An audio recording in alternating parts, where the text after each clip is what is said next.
और कुत्ते को देखकर खरगोश भाग जाते हैं, स्वान सुसेजो। और बिल्ली को देख मुसम्बर आयो, चूहे कितने भी हों और बिल्ली आ जाए तो सारे चूहे भाग जाए। बासक भाई सुनी गणाधर पयाल को पैठक बांध लागे। बासक कहते हैं सांप के लिए।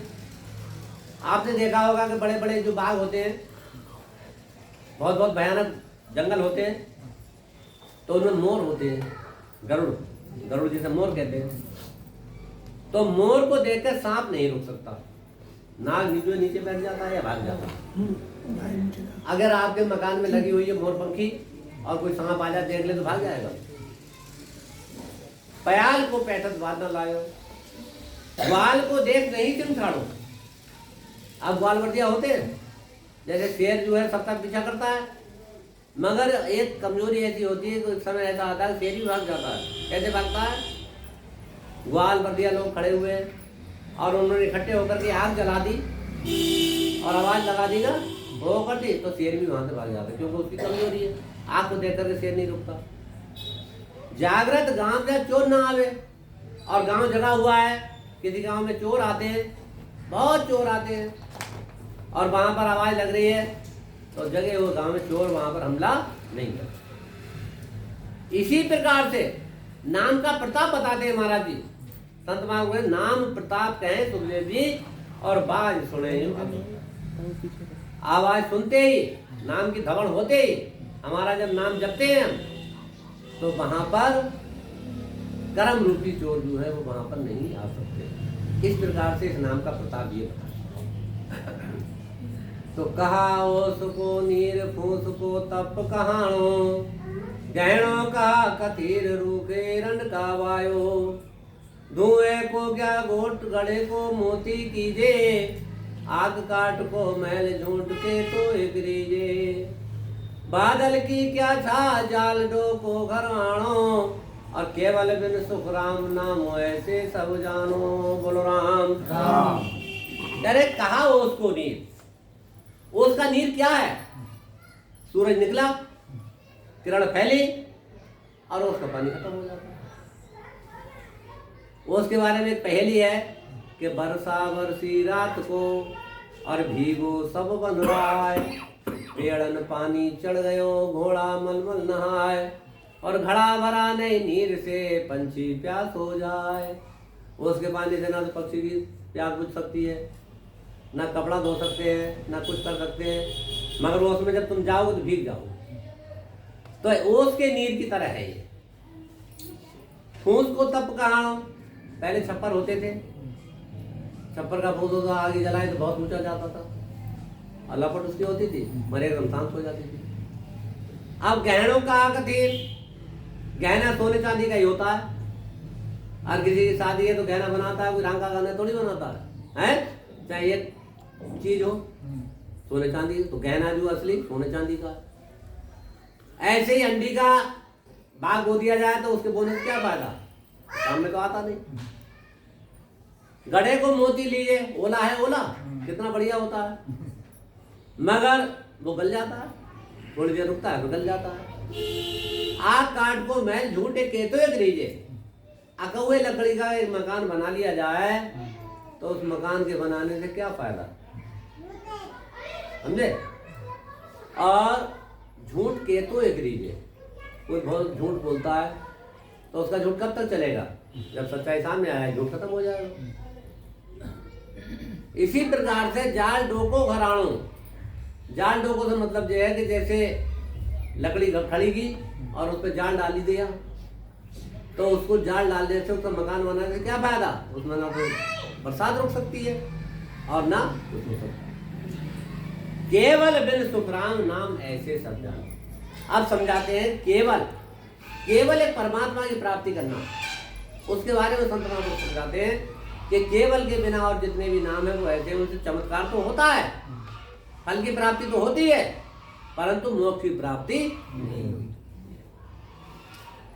तो राम नाम सत जान, राम बिन झूठ सगाई, और गोत कुटुंबो बहुत अंते को हो जाई।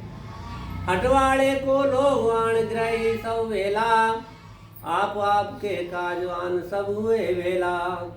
बिणज करे व्यापार संचो अपने घर जावे, और जन सुखिया नर मूंड गिरे का दाम गवावे। बोलो राम राम। आप इधर आ जाओ, बोलो आ जाओ। नशे बैठो ना ना ना अरे आओ इस तरफ आओ। काली जगह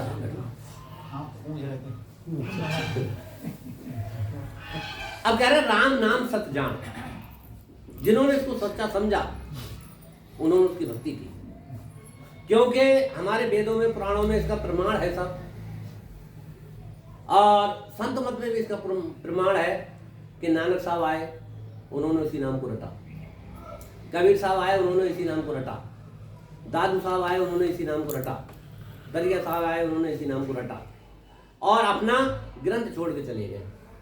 सारा ज्ञान उन्होंने लिखा, सारे ज्ञान की विवेचना की और करके वो चले गए।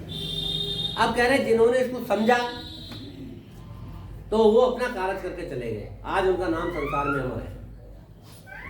राम बिन झूठ सगाई, सगाई होती है, शादी से पहले सगाई होती है। तो राम जी के बिना आत्मा जो है, स्त्री के अंदर आत्मा है वो भी स्त्री है, और पुरुष के अंदर आत्मा है वो भी स्त्री है।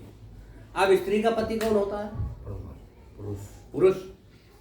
ऐसे ही आत्मा का पति जो परमात्मा है। आत्मा निर्दोष है, निर्लेप है। ये संतों का कहना है कि हमारे अंदर जो आत्मा है वो निर्लेप है, और आत्मा कभी मरती नहीं। मगर आत्मा परेशान है कि बिना शरीर के वो बोल नहीं सकती, और बिना आत्मा के शरीर भी नहीं बोल सकता। इनका जो है मेल इस प्रकार से। अब आत्मा का क्या है? आत्मा कोई बुरा काम नहीं करती, कोई बुरा काम नहीं करती। शरीर और आत्मा को जोड़ने का काम कौन करता है? मन। मन करता है। आत्मा अलग है, शरीर अलग है, और आत्मा नहीं चाहती कि मैं बुरा काम करूं, मगर मन कराता है। अब मन ने कोई बुरा काम कराया, कराने के बाद जब दोष भोगना है, जब दोष पाप तो लग गया, अब आत्मा उसके साथ में है। किसके साथ में? मन के साथ में, शरीर के साथ में। जब शरीर के साथ में है तो उसको तो दुख भोगना पड़ेगा। कोई चोर चोरी करने जाता है और एक बहुत सज्जन आदमी है उसे साथ ले जाता है, और चोरी वो नहीं करता, चोरी दूसरा आदमी करता है, मगर जब पकड़ा जाएगा तो सब कहेंगे साथ आयो भाई, तुम्हें ही भोगना पड़ेगा। इसी प्रकार से आत्मा साथ में है तो आत्मा को कष्ट भोगना पड़ता है। अब जब तक उस आत्मा की शादी नहीं होगी परमात्मा से, उसका मेल नहीं होगा, तब तक आत्मा जो कुंवारी है, जैसे कोई लड़की कुंवारी रहती है। तो इस प्रकार से कह रहे राम बिन झूठ सगाई। अब सगाई जो परमात्मा से होगी उस राम से होगी। अब जब तक सगाई नहीं होगी तब तक कन्या जो है वो परणी हुई नहीं है, कुंवारी है। अब इसकी परीक्षा कब होती है? कि जब अंत समय आता है। अंत समय सबका आना है, सबको जाना पड़ता है संसार छोड़ के, चाहे राजा हो, रंक हो, फकीर हो, साधु हो, संत हो, कोई हो। जब समय आता है सबको छोड़ के जाना पड़ता है, मगर जाने का तरीका अलग अलग है। संत महापुरुष जो है वो ऐसे नहीं जाते, उनके साथ परवाना आता है उनके सामने कि आपको संसार छोड़ के जाना है। एक मान लीजिए कोई मंत्री है और उसको कोई गुनाह हो जाए तो उसको ऐसे पुलिस वाले लेने नहीं आते हैं, उसको आईजी, डीआईजी और ये लोग आते हैं और कहते हैं साहब आप ये दोष है और आपको थोड़ी देर जाना है। इसी प्रकार संत महापुरुष का परवाना आता है और वो संसार छोड़ करके आपको जाना है, जाना पड़ता है। और साधारण मनुष्य है, उसने कुछ नहीं किया, कोई सुकृत नहीं की, कोई भजन नहीं किया, कोई पुण्य नहीं किया, तो उसका क्या होता है कि यमराज सामने खड़ा है, बड़े बड़े दांत हैं, बड़े बड़े बाल हैं, भयंकर मूर्त है, सामने चले आ रहे हैं। अब उस समय उसी को दिखाई देते हैं वो, और हमारे 9 द्वार खुले हुए हैं, 2 ये हैं, 2 ये हैं, 2 ये हैं और 1 मुंह, 7, एक लेटिन पे सब 9 हो गए, और 10वां जो बंद है। वो 10वां खोलने के लिए संत महापुरुष कहते हैं कि 10वें से जो जाता है वो कभी नरक में नहीं जाता, वो उसको मोक्ष भी प्राप्त है। तो 9 दरवाजों को वो आकर के बंद कर देता है, यमराज कर देता है। ना आवाज निकलती है, ना कुछ निकलता है, और वो देखता है कि ये सामने खड़े हुए हैं। तो महाराज ये कह रहे गोत कुटुंबो बहुत अंत एको हो जाए। जब किसी के प्राण निकलते हैं तो खड़ा हुआ होता है, बहुत गोत कुटुंब में है, मगर सहायता कोई नहीं कर सकता। अब सहायता करता कौन है, वो हमने किया नहीं। सहायता करने वाला सिर्फ कौन है, वो परमात्मा का नाम है। अगर नाम को हमने जपा है, लिया है, तो वो हम समय में हमें सहायता मिलेगी, वरना सहायता करने वाला गोट कुटुंब कुछ नहीं। क्या होता है उस समय कि अपना पर का भया सरीसा और माया सब धर डाटी, और मुश्किया जका चलाए साथे अखाए और की खाटी। अपना पर का भया सरीसा, जो अपने थे, जिनको हमने पाला, वो सब पराये हो गए। क्यों पराये हो गए कि अब तो ये जा ही रहे हैं, इनसे क्या लेना है। माया सब धर डाटी, जितनी भी माया थी वो ले ली। अगर 4 बहुएं हैं या 5 बहुएं हैं, तो ऐसा तो है नहीं कि सब चालाक हो या सब सीधी हो। कोई सज्जन होती है, कोई चालाक होती है, तो उन्होंने कहा जल्दी देख लो बुड्ढे का जो माल हो निकाल लो भैया, है। तो कुछ तो माल को खोजने में लग जाते हैं, कुछ उन्हें देखने में लग जाते हैं। तो कह रहे हैं माँ अपना पर का भया सरीसा, पराये हो गए, और माया सब भर डाटी, सारी माया कर ली। और मुश्किल जगह चलाए साथे, मुश्किल में बनकर जो हमने पाप किया, वो पाप गृहस्थी ने नहीं किया। किसने किया? हमने किया, गृहस्थी को पालने के लिए किया। सारा दोष पाप जितना भी वो हमारे ऊपर आए, तो उसका दंड तो हम ही भोगेंगे। अब मुश्किल जगह, वो मुश्क कहते हैं जंजीर को, जंजीर में बांध के जब यमराज ले जाता है, तो वो हमें कष्ट उसका भोगना पड़ता है। अखाए और की खाटी, दूसरे के लिए पाप किया और उसका दोष जो है वो अपने को भोगना पड़ेगा। तो इस प्रकार कह रहे हैं अंत एको हो जाए, अंत समय में अकेला ही जाना पड़ता है। कि हटवाड़े को लोगवान ग्रही सब वेला, आप के काजवान सब हुए भेला। हटवाड़ा कहते हैं बाजार के लिए। तो बाजार में 2 ही काम होता है, तीसरा काम कोई नहीं है। या तो बेचने आते हैं या खरीदने आते हैं, ये तो होता है। व्यापारी बेचने के लिए आते हैं, खरीदार खरीदार करने के लिए आते हैं। अब यहाँ पे ही हमारा ये बाजार लगी हुई है, ये मृतलोक ये बाजार है। हम यहाँ पे आए, कोई माता के रूप में है, कोई पिता के रूप में है, कोई पुत्र के रूप में है, कोई पत्नी के रूप में है, कोई बच्चे के रूप में है। सब सारा संसार आगे बन गया, परिवार बन गया। अब यहाँ कोई कर्मों का लेखा जोखा देने के लिए आया है और कोई करने के लिए आया है। तो महाराज कह रहे हैं कि ये बाजार है, अपना अपना काज करके जैसे चले गए। जैसे बाजार में कोई खरीदारी करता है, कोई बेचता है और चले जाते हैं। बिरज करे व्यापार संच अपने घर जावे, व्यापार करके अपने अपने घर चले जाते हैं। और जन सुखिया नर मूंड गिरेगा। अब कोई बुद्धि से हीन है, कम बुद्धि है उसके पास, पैसा तो बहुत है उसके पास, मगर बुद्धि नहीं है, तो वो सारा पैसा अपनी जेब का बेकार कर देगा। इसी प्रकार से कोई संसार में आए और उन्होंने किसी संत से ज्ञान ले लिया, भजन ले लिया, तो उन्होंने अपना जो हमारा सांसा रूपी धन है, हमें धन मिला हुआ है, तो पैसा नहीं है ना हमारे पास, सांसा रूपी धन है। उस सांसा रूपी धन को हमने काय में लगा दिया? भजन में लगा दिया, सत्संग में लगा दिया।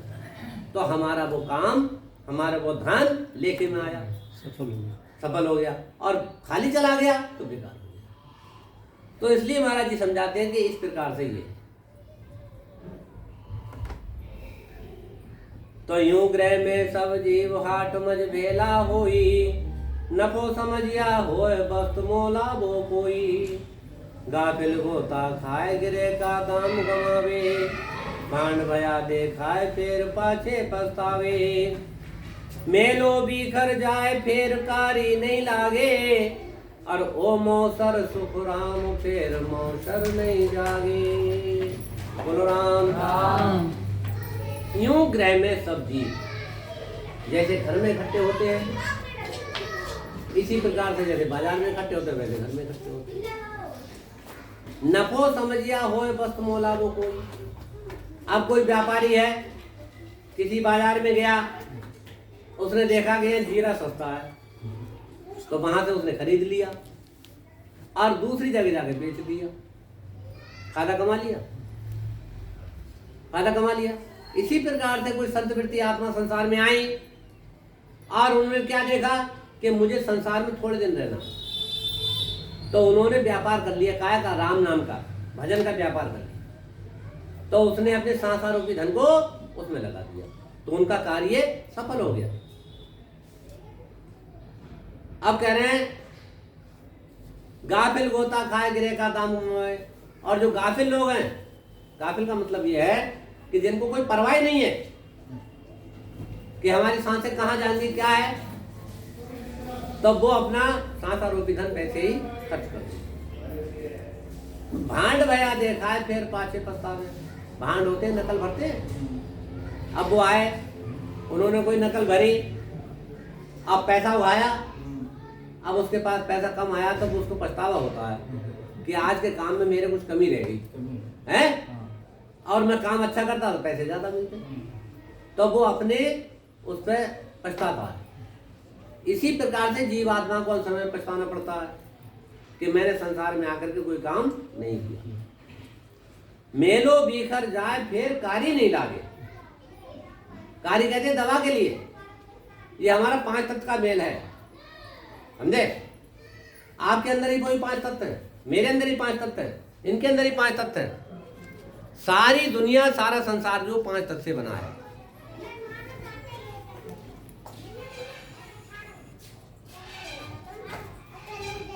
क्या है कि जो शरीर आपका है वही मेरा है।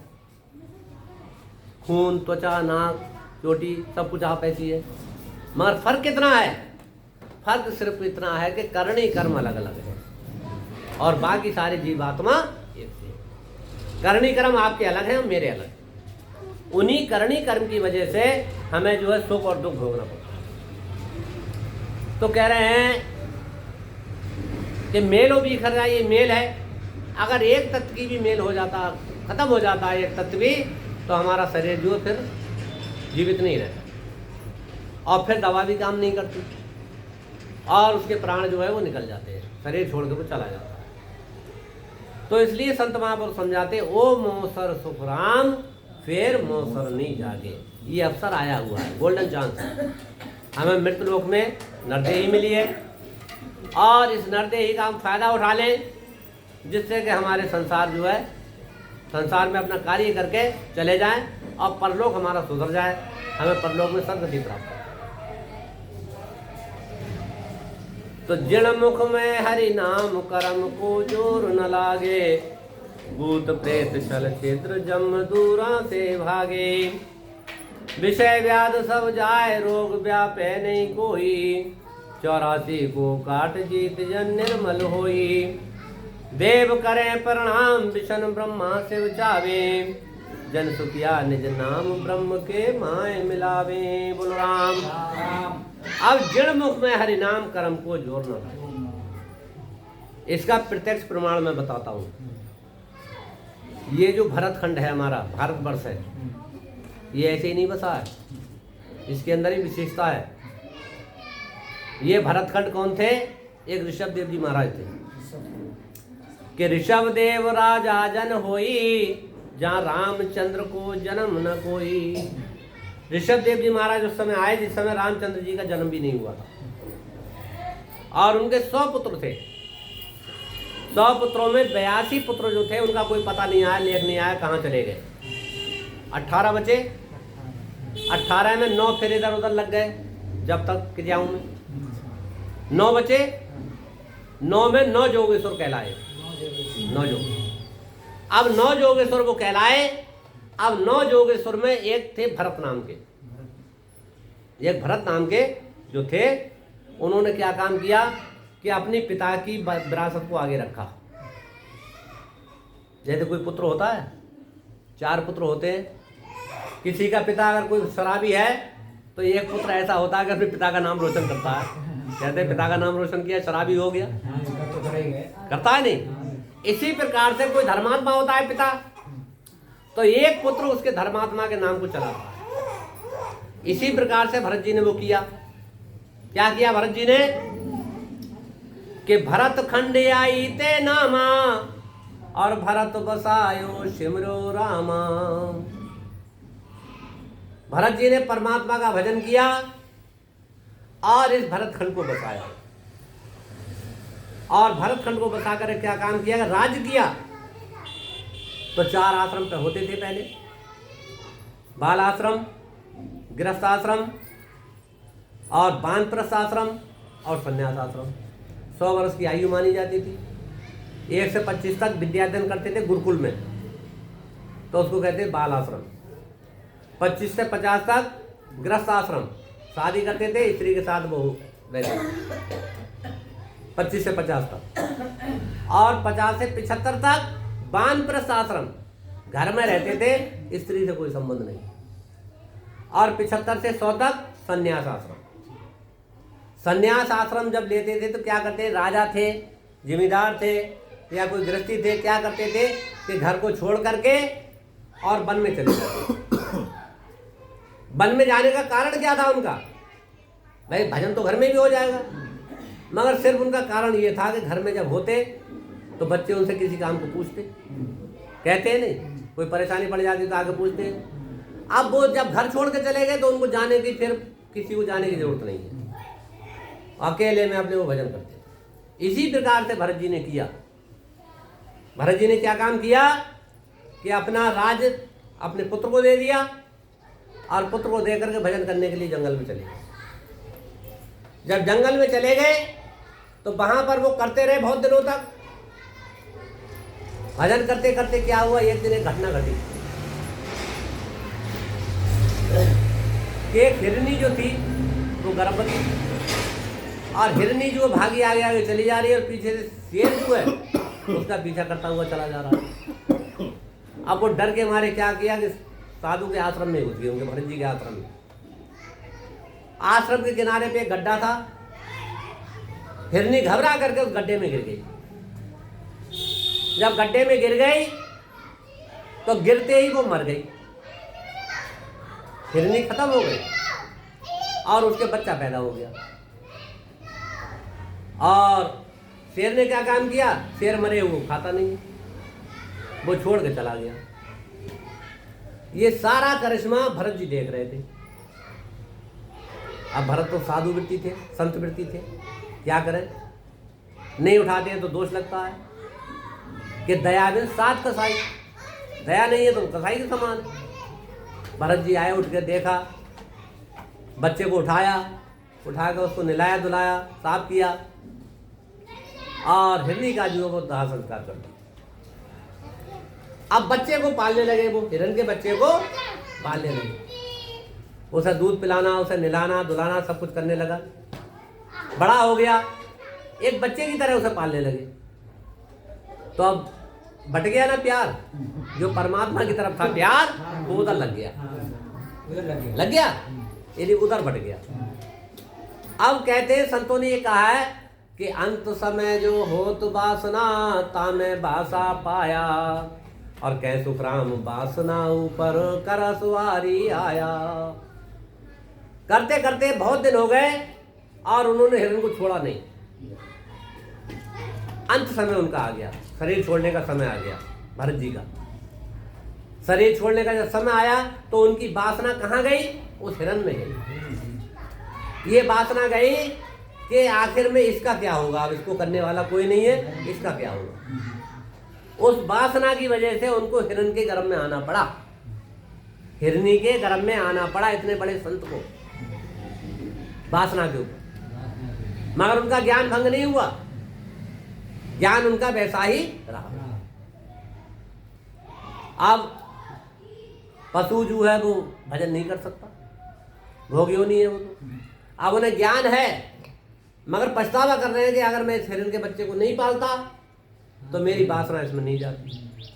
खैर क्या हुआ, ये इनके 3 जन्म की कथा है। पहले भरत जी थे तो वो, उसके बाद में हिरण के बेगरम में चले गए। वो हिरण की योनि खत्म हुई, फिर वो एक जगह एक ब्राह्मण कुल में उत्पन्न हुए, वही भरत जी, वही हिरण। अंगिरा कुल में उन्होंने जन्म लिया। अब उन्हें सारा ज्ञान था, पूरा ज्ञान था कि अल्प समय मेरी वासना हिरण में चली गई तो मुझे हिरण के पेट में जाना पड़ा। अब मुझे ये संसार में कुछ काम नहीं करना है, कोई संसार का काम ही नहीं करना है। जो महाराज कहें जड़ मुख में हरिनाम कर्म को जोर न लागे। अब मुझे अपना कल्याण करना है। पढ़ाई की, ज्ञान तो उनको बहुत था। पिताजी थे, ब्राह्मणों का काम है वेद मंत्रों का काम करना।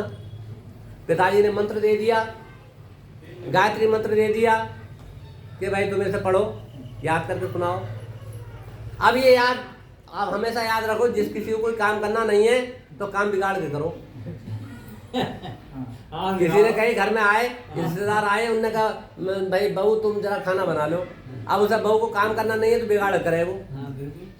अगर बिगाड़ करेगी तो कोई कराएगा ही नहीं, समझे? तो उन्होंने बिगाड़ के किया, मंत्र को उच्चारण सही नहीं किया। उन्होंने दिया मंत्र कि गायत्री मंत्र पढ़ो, तो उन्होंने उल्टा सुल्टा पढ़ के सुना दिया। क्यों? करना ही नहीं है, जानते थे करना ही नहीं। जब करना नहीं है, पिताजी कहने लगे कि तू तो जड़ है। जड़ माने मूर्ख है। तेरे एक मंत्र याद नहीं हुआ, ब्राह्मण के यहाँ तूने जन्म लिया। हंस रहे हैं अपने मजे से और बकर। फिर और मंत्र दिया, वो ही बिगाड़ के बोले। अरे उन्होंने तू बिल्कुल मूर्ख है। उन्होंने कहा तू नहीं करेगा, तू कुछ नहीं करेगा, चल तेरी मर्जी जो।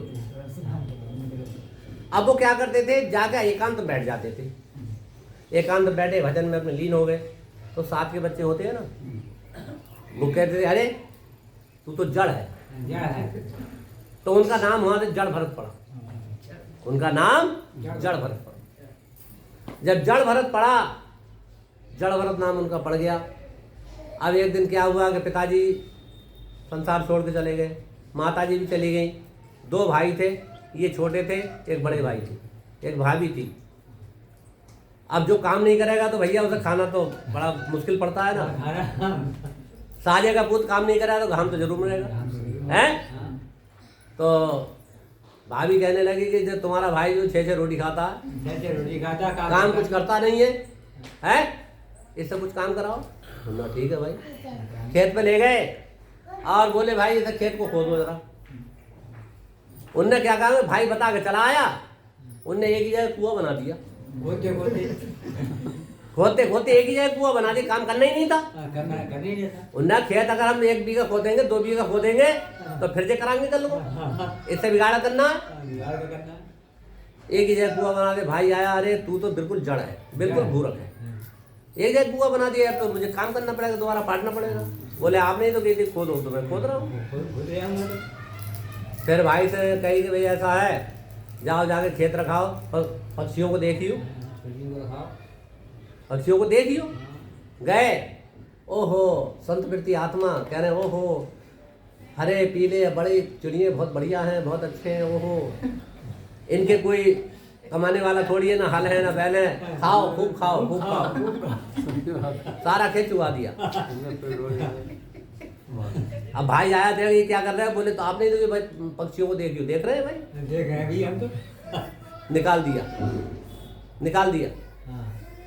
अरे भाई तुम परेशान कर रहे हो, कोई काम नहीं करते, चलो भाग जाओ यहाँ से, चले जाओ। यही चाह रहे थे, घर से निकाल दिया। तो अब क्या करें, कोई बात नहीं। वही कपड़े पहने हुए, कोई कपड़ा भी नहीं लिया, कोई पैसा नहीं लिया, कोई अनाज का टुकड़ा नहीं लिया, कोई खाना नहीं लिया, कुछ नहीं लिया, अपने चले आए, जंगल में आ गए। अब जंगल में आए, परेशान है, क्या करें, परमात्मा को याद कर रहे हैं।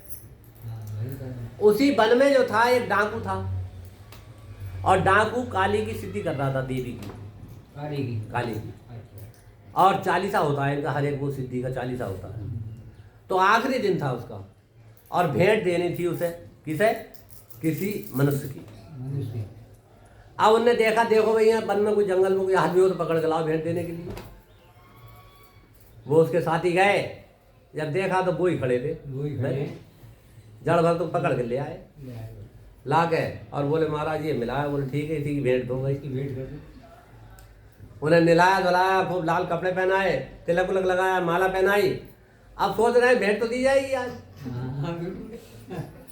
अब परमात्मा से विनती कर रहे हैं कि हे परमात्मा, अगर मैं तेरी भक्ति करता हूँ तो मेरी मौत अगर इसी विधि हो तो हो जाए, और आप जीवित रखना चाहते हो और मुझे परम पद की प्राप्ति करना चाहते हो तो आप समझो। ये विनती की तो क्या हुआ, सामने दुर्गे की मूर्ति है और वो डाकू बैठा हुआ है। उसने जैसे ही तलवार निकाली भेंट देने के लिए, उसी समय क्या हुआ कि मूर्ति फट गई और देवी जो है प्रकट हो गई। देवी प्रकट हो गई। प्रकट हो गई। यहाँ पे संतों ने लिखा है कि देवता जानते हैं संतों की रीति कि सुर जाने लो जन को बहुत बखाने लो, और जहाँ जहाँ हरिजन पैर धरत है ता ता रक्षा ठाणे लो। देवता लोग जानते हैं। अभी एक दृष्टांत है, जैसे मान लीजिए यहाँ योगी सरकार है और केंद्र सरकार से कोई आता है और उसको कोई क्षति हुई, उसको कोई दुख हुआ, तो योगी को जवाब देना पड़ेगा क्योंकि उनके राज्य में ये हुआ। इसी प्रकार से तीन लोक में ये देवताओं का राज है, ब्रह्मा विष्णु महादेव का राज है। और किसी संतवृत्ति आत्मा को कोई परेशानी हुई तो उनको जवाब देना पड़ेगा। दुर्गे ने सोचा कि ये संत है और मेरे खातिर ये बलि देना चाहता है डाकू, अगर इसकी बलि हो गई और इसकी मौत हो गई तो मुझे इसका जवाब देना पड़ेगा। तो दुर्गे एकदम प्रकट हो गई और उन्होंने क्या काम किया कि वो तलवार से डाकू से छीन कर डाकू की गर्दन काट दी। डाकू की गर्दन। आप ये समझे कि इस नाम में कितना बड़ा प्रताप है। जो सिद्ध कर रहा था उसी को मार दिया संत के एवज में, अपना बरी हो गए, फिर चले गए। अब जंगल में भ्रमण करना है, जाके एक जगह जाके बैठ गए, भजन में लीन हो गए।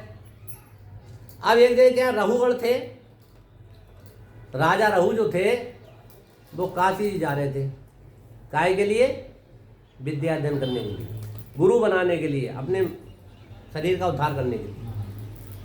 तो एक जगह भुरकी ग्रंथ में लिखा भी है कि राजा रघु चलो गुर करणे, काशी कपिल वैरागी, और जड़ भरत बोल सुनाई भुरकी, अद्वित सेना त्यागी। बोलो राम।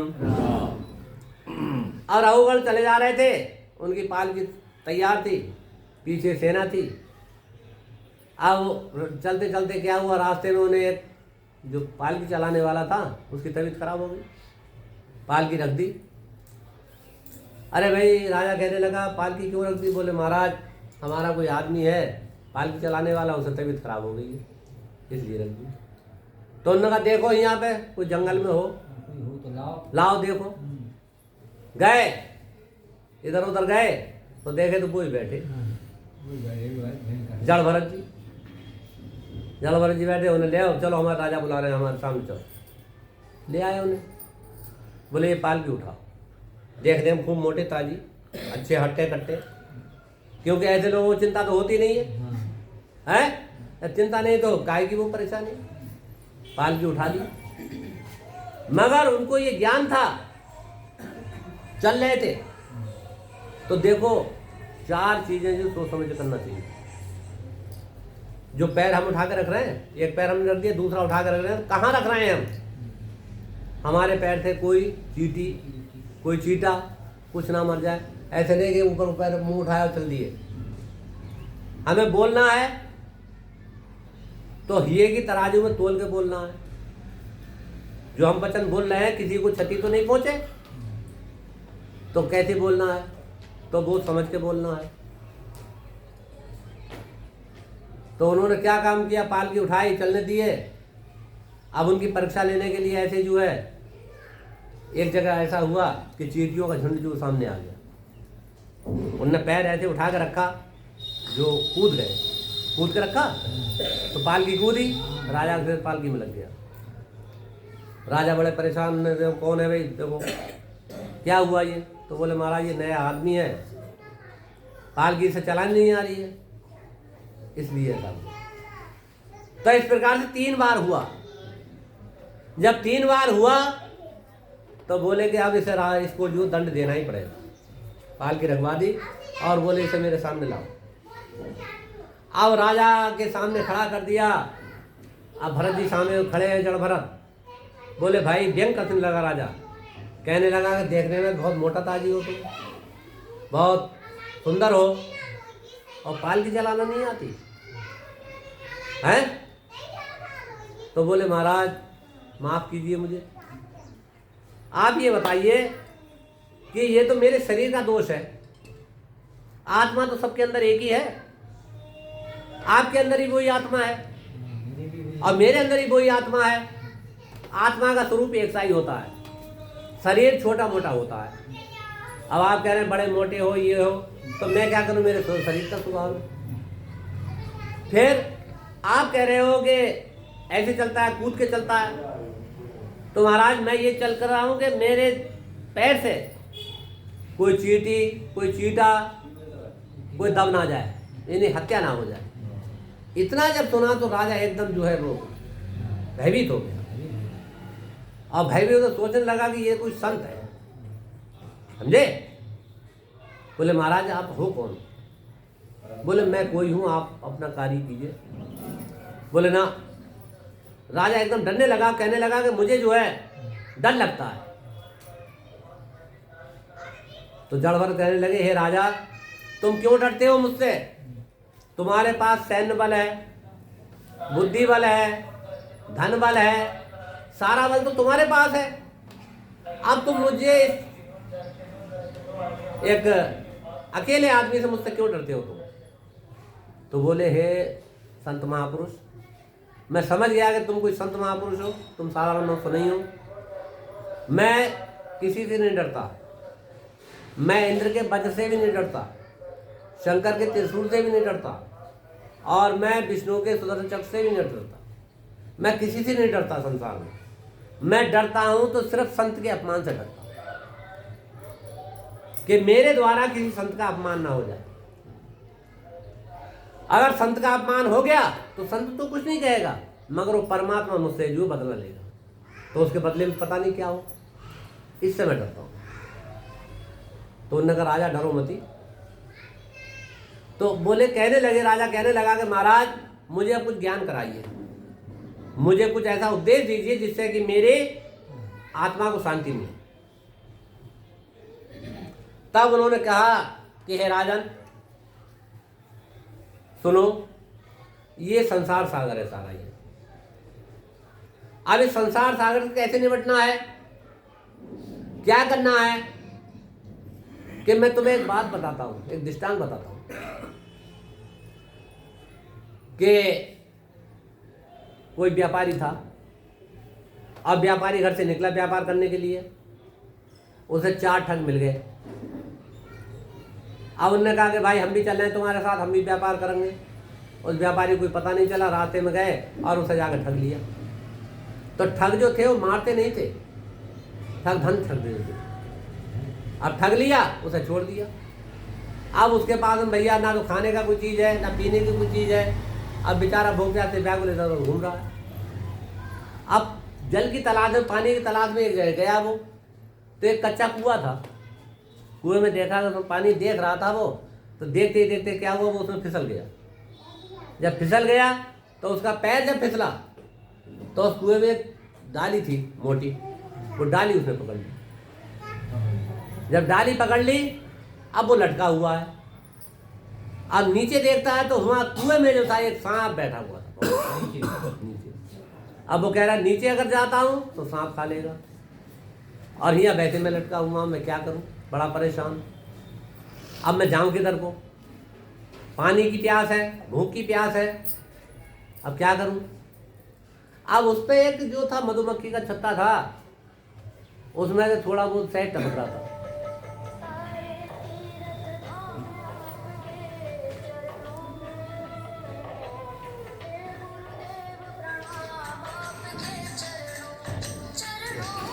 हेलो, हाँ ना, मैं घर ना हूँ।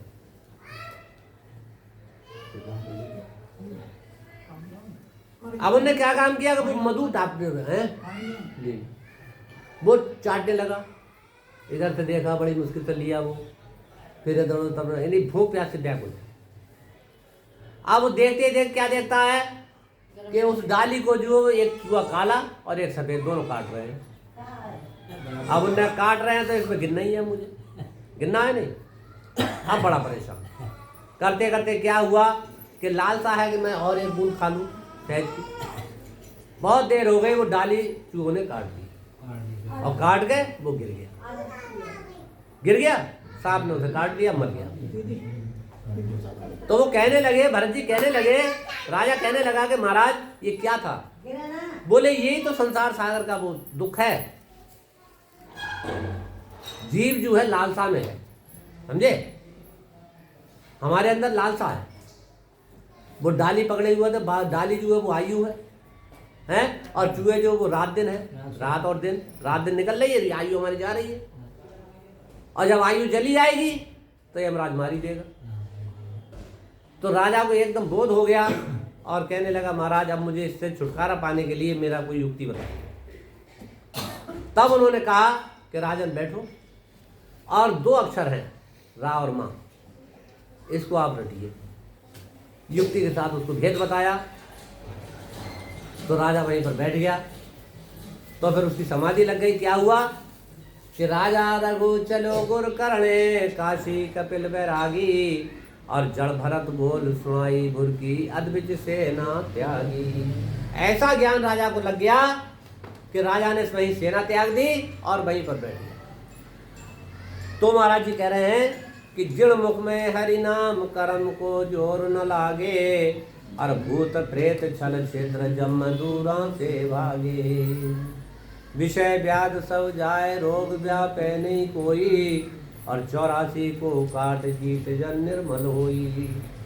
देव करें प्रणाम विष्णु ब्रह्मा शिव चावे, और जन सुखिया निज नाम ब्रह्म के माय मिलावे।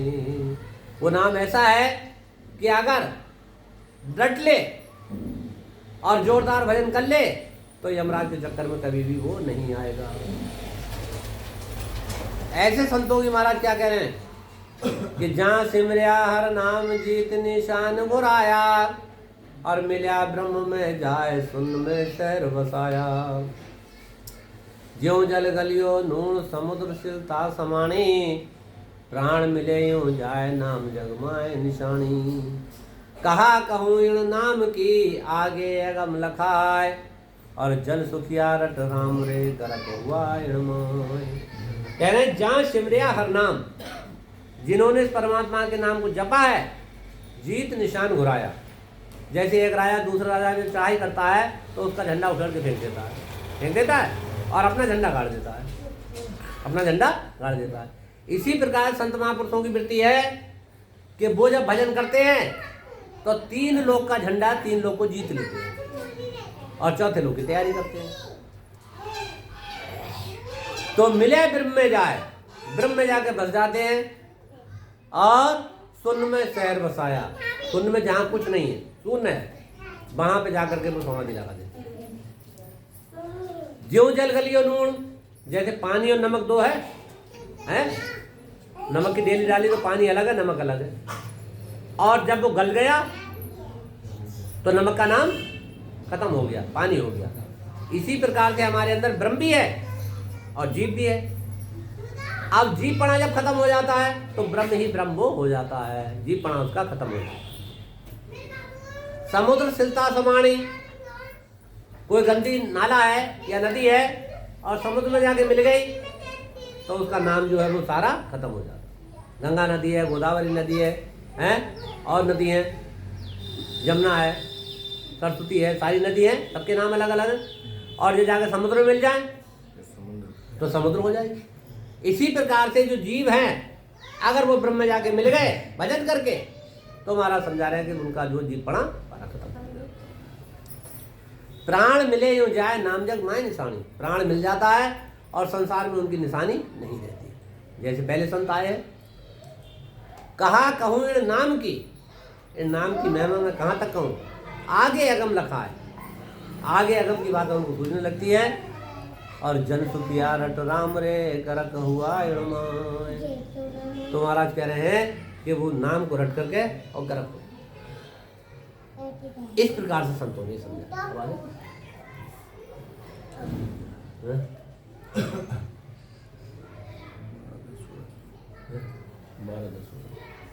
कब तक का है प्रोग्राम? एक दो में समझाएंगे सही करके। सदगुरु सदगुरु सुख